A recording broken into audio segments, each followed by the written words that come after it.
Bonjour et bienvenue. J'espère que vous allez bien.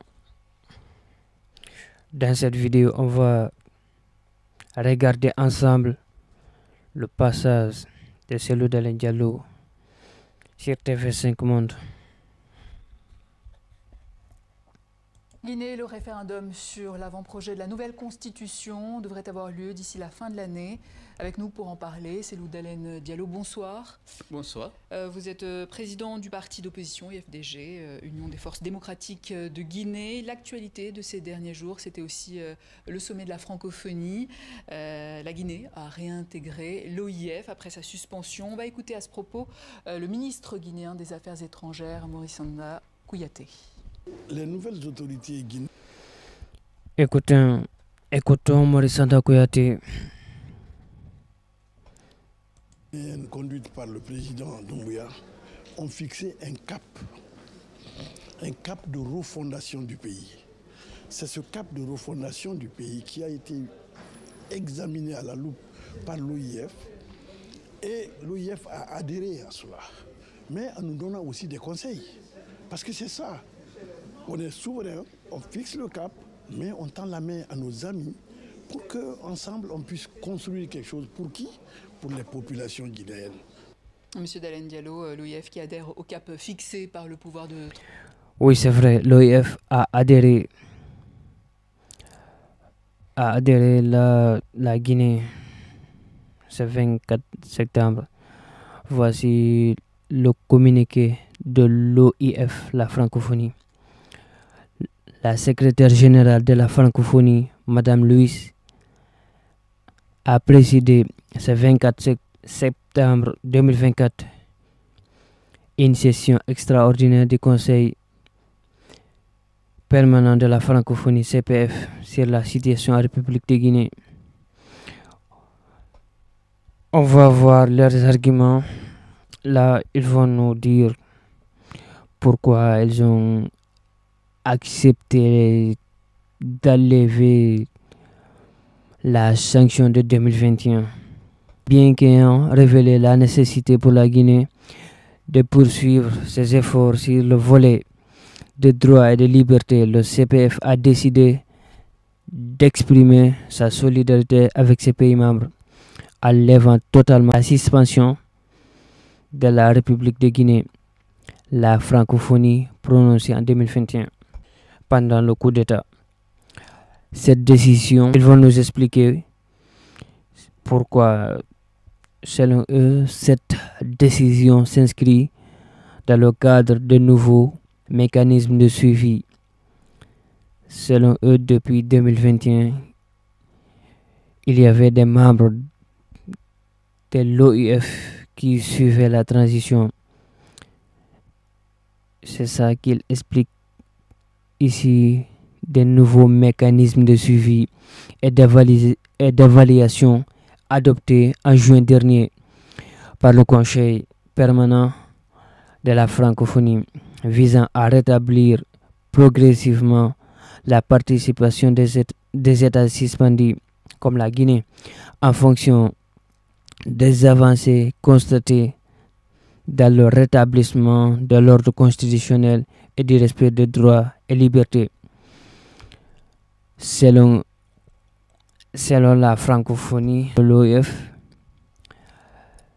la junte militaire ont eu des avancées sur les droits, le respect des droits et libertés. C'est ça qu'il semble dire ici. C'est ça qu'ils disent en fonction des avancées constatées dans le rétablissement de l'ordre constitutionnel.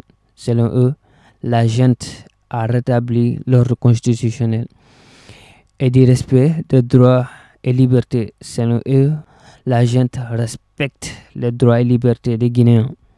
Selon l'OIF, c'est à cause de ça qu'ils ont enlevé la suspension. Selon eux. Continuons. Pour rappel, depuis 2021, l'OIF a accompagné la Guinée dans son processus de transition à travers le déploiement d'une expertise multisectorielle couvrant des domaines clés comme l'élaboration d'une nouvelle constitution, la réforme de l'organe électoral, la régulation des médias et la gestion du fichier électoral. Cette approche d'accompagnement qui allie rigueur et écoute et qui a été renforcée par la visite de la secrétaire générale à Conakry en janvier dernier a permis de mesurer les défis restants à relever et d'encourager les progrès. Selon eux ici, la gente est à l'écoute de l'OIF. Selon eux ici, c'est ça qu'il semble dire ici, que la gente a totalement régulé les élections, l'ordre constitutionnel. On va continuer. Cette levée de suspension permettra aux autorités guinéennes de participer pleinement au sommet de la francophonie prévu en France les 4 et 5 octobre prochains. On va continuer de suivre le débat.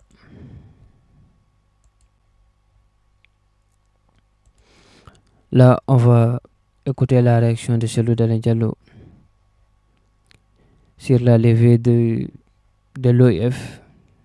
Mais attendez, permettez-moi de réagir à la réadmission de la Guinée à l'OIF, parce que le moment est mal choisi. C'était vraiment inopportun. C'est au moment où il y a la disparition forcée de Fonike Mangue et de Biloba, 2 activistes de la société civile, arrêtés par la gendarmerie et les forces spéciales. Là, c'est un peu étonnant de la part de l'OIF, leur déclaration. Si on regarde, il y a eu des disparitions. Il y a eu beaucoup même des militaires qui ont disparu dans le pays. On va regarder cet article de Jeune Afrique sur le cas de Fonike Mengue et Biloba. Disparition de Fonike Mengue et Biloba, Doumbouya visé par une plainte à Paris. Et ça, l'OIF est au courant de cette plainte et de ces arrestations-là. Selon nos informations, Hawa Diandokouré et Asiatouba, respectivement épouses d'Omar Silla alias Fonike Mengue et Biloba, ont saisi la justice française au sujet de l'arrestation de leur mari en Guinée il y a 2 semaines. On va continuer. Et qui sont aujourd'hui portés disparus dès lors que les autorités ont dit ne pas savoir qui les a arrêtés, où ils sont. Imaginez dans quel état se trouve leur famille. Tout à fait. C'est au moment où on présente au peuple de Guinée le corps du colonel Célestin, un militaire qui était arrêté depuis 1 an et qu'on disait aussi ne pas savoir où il est.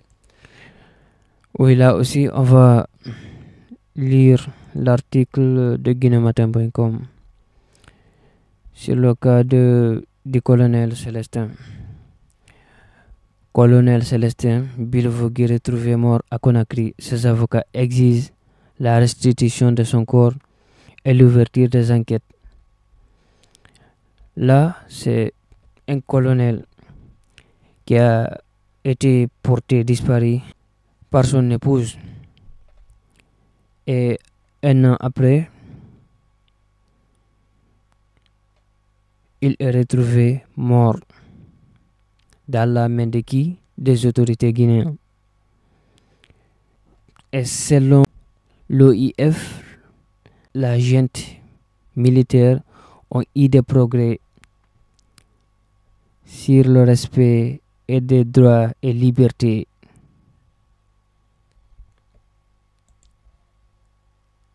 Et c'est au moment où les radios sont fermées. C'est au moment où les médias sont fermés, les libertés publiques sont malmenées. Aussi encore, il y a eu beaucoup de médias qui sont fermés en ce moment. On peut dire les gros médias qui dénonçaient la junte sont tous fermés en ce moment.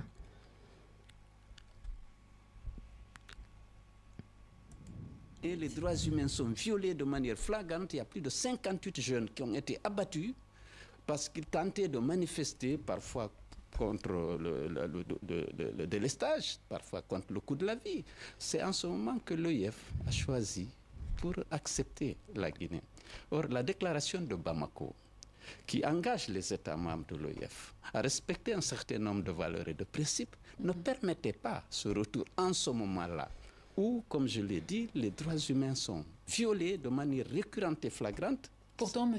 Cellou Dalein Diallo, vous avez applaudi quand Alpha Condé avait été renversé par Mamadi Doumbouya. Est-ce que vous le regrettez aujourd'hui? Oui, écoutez, avant de regretter, c'est les engagements qui avaient été pris par la junte au moment de la prise de pouvoir.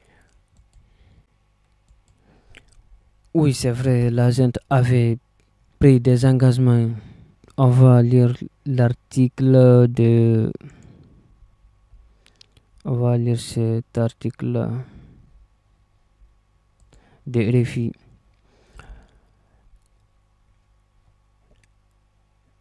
La junte avait expliqué sur son engagement aucun membre ne pourra se présenter aux prochaines élections. Après avoir précisé les missions et devoirs de différents organes, le document impose un minimum de 30% de femmes dans chaque groupe nommé dans ce CNT, Conseil national de la transition. Mais une mesure attire toute l'attention, qui avait attiré même toute l'attention des opposants et des Guinéens. Toutes les personnes participant à la transition seront interdites de candidature aux prochaines élections nationales et locales, à commencer par le meneur des putschistes et actuel chef de l'État, le lieutenant-colonel à l'époque, Mamadi Doumbouya. En ce moment, c'est un général. C'est souligné ici une disposition n'étant susceptible d'aucune révision. Il avait dit, le colonel Mamadi Doumbouya l'avait dit qu'il n'allait pas se présenter aux prochaines élections. Qu'on a applaudi. Elle s'est engagée à mettre fin à l'instrumentalisation de la justice, au piétinement des droits et libertés des citoyens et à organiser très rapidement des élections pour remettre le pouvoir à un civil que le peuple aurait choisi à travers des élections libres et transparentes. Justement, il y a cet avant-projet de la nouvelle constitution, qu'en pensez-vous? Mais avant ça, aujourd'hui, il faut d'abord savoir que la junte a renié tous ses engagements, y compris, parce qu'il y a eu 3 engagements forts. Elle s'était engagée à protéger les libertés publiques et les droits humains. Elle s'était engagée à organiser avec diligence le retour à l'ordre constitutionnel par des élections transparentes et inclusives. Elle s'était engagée à ce que les membres de la transition, les responsables de la transition ne participent pas à ces élections. Ça suscitait une certaine confiance et un soutien de toute la population guinéenne. Or, tous ces engagements sont trahis aujourd'hui. Mamadi Doumbouya ne s'est pas porté candidat pour le moment. Pour le moment, mais écoute, tous ces porte-paroles, tous les membres du gouvernement, aujourd'hui, il y a une promotion et une justification de sa candidature. Et vous... Oui, ça c'est vrai. Même pas longtemps, le porte-parole du gouvernement avait fait de la propagande. On va avoir une dépêche de guinénews.org. Éventuelle candidature du général Doumbouya, c'est une évidence, assure le ministre porte-parole du gouvernement. Le voici, Ousmane Gawal, c'est lui le porte-parole du gouvernement. Vous pouvez cliquer ici pour voir la vidéo. allait apprendre dans quelques jours qu'elle est candidat. Et donc, s'il aura trahi son serment... C'est un procès d'intention donc que vous lui faites là? Pardon? C'est un procès d'intention. Mais vous avez écouté les membres du gouvernement à toutes les campagnes qui sont organisées aujourd'hui dans le pays pour justifier sa candidature et pour promouvoir sa candidature, alors qu'il a prêté serment de ne pas le faire.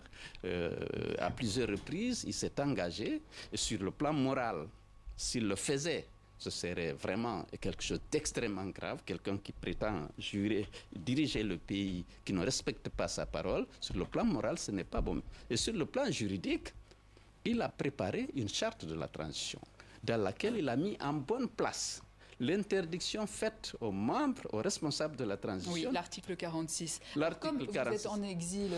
On va lire l'article 46 de la charte de la transition.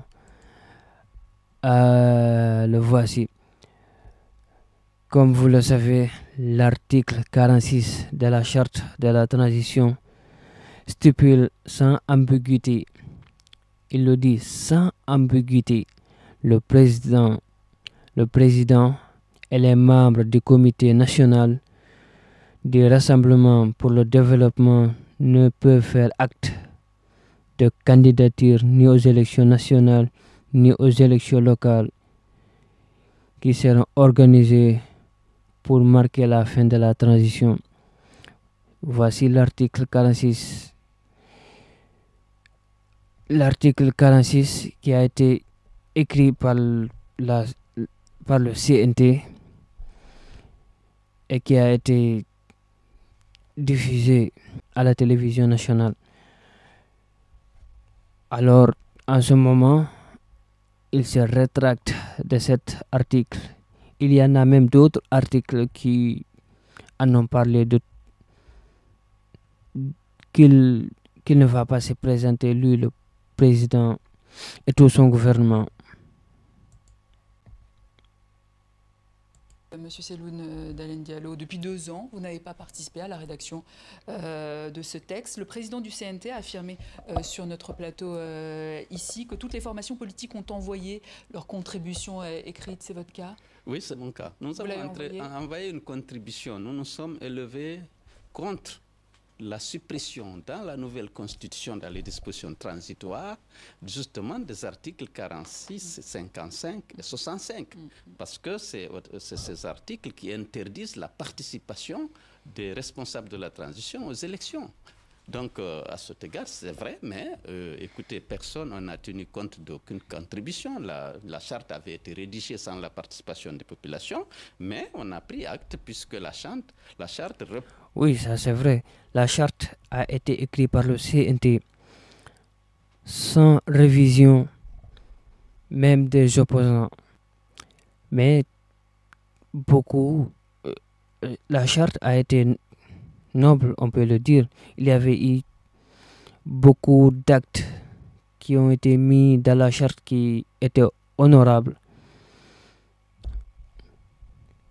La charte reprenait, protéger bien les libertés publiques et les droits humains et s'engager à faire respecter par les autorités l'ensemble des engagements internationaux de la Guinée. Alors le 25 septembre dernier, vous avez appelé dans une vidéo vos compatriotes à l'union sacrée contre justement l'éventuelle candidature du général Mamadi Doumbouya. Donc vous appelez à manifester alors que vous êtes en exil, hors sol donc?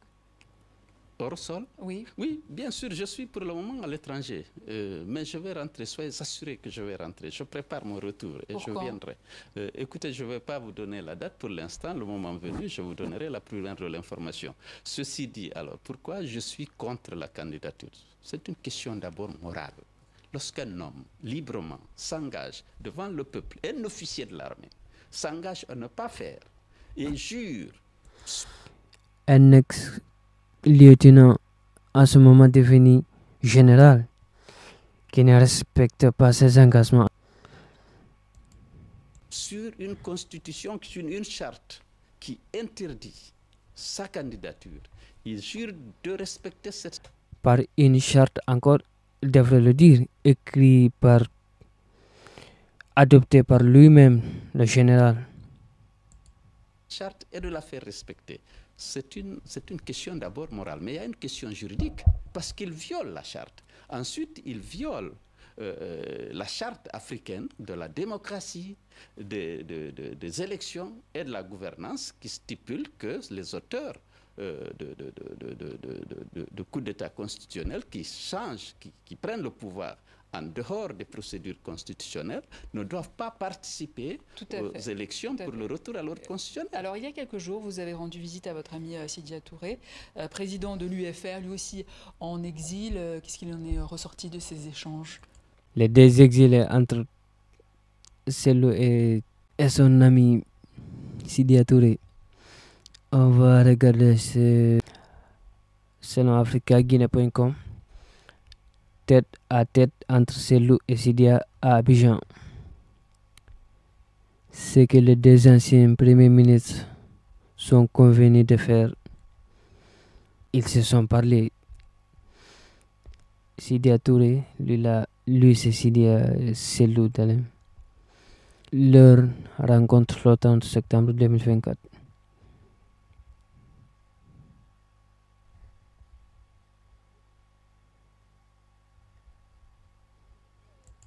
On va continuer. Nous avions constaté qu'on avait une convergence de vues sur l'ensemble des problèmes, que ce soit la non-candidature de M. Doumbouya, que ce soit le retour diligent à l'ordre constitutionnel, que ce soit le respect des droits humains et des libertés fondamentales, la libération de Fonike Mangue et de Bilo Diallo, et qu'aujourd'hui on a vu le général Koulibaly Sadiba, le colonel Célestin, le médecin Dr Diabaté sont morts dans des conditions non élucidées. Nous demandons que des enquêtes soient menées et qu'on dise au peuple dans quelles circonstances ces citoyens guinéens sont décédés. Donc vous êtes prêt à faire alliance avec Sidya Touré, éventuellement, contre Mamadi Doumbouya, s'il se présentait? Bien sûr, c'est ce qu'on a dit. On est tous d'accord, nous, au niveau des forces vives. Et dans mes entretiens avec Sidya, on était d'accord pour exiger la libération de Fonike Mangue et de l'opposition. Pour exiger que des enquêtes soient diligentées pour expliquer aux Guinéens dans quelles circonstances le général Sadiba Koulibaly est décédé et dans quelles circonstances également le colonel Célestin et le docteur Diabaté sont décédés. Monsieur Cellou Dalein Diallo, on rappelle que vous êtes... À la norme, toutes ces questions-là, l'OIF qui devrait coûte que coûte demander la libération de Fonike Mengue et de Biloba, de demander des enquêtes sur les morts étranges de ces deux militaires. Guinée et de vous être enrichi lorsque vous étiez ministre des Transports sous Lansana Conté. L'homme d'affaires et politique Eladj Mamadou Sylla, qui avait racheté la compagnie Air Guinée à l'époque, vous a plusieurs fois défendu dans cette accusation. N'est-ce pas suffisant pour vous aider à affronter la justice, à retourner dans votre pays, en finir avec cette vieille affaire qui traîne? Écoutez, tout le monde sait que dans cette affaire, je n'ai joué aucun rôle et que je n'ai aucune responsabilité. Donc il est temps de rentrer. Non, ce n'est pas le motif, ce n'est pas la peur de la justice qui manque de rentrer. Je ne fais pas confiance à la justice, c'est évident, c'est un problème, mais je suis en train de préparer mon retour et il aura nécessairement lieu. Cellou Dalein Diallo, merci. Je rappelle que vous êtes le président du parti d'opposition UFDG en Guinée. Merci, je vous remercie.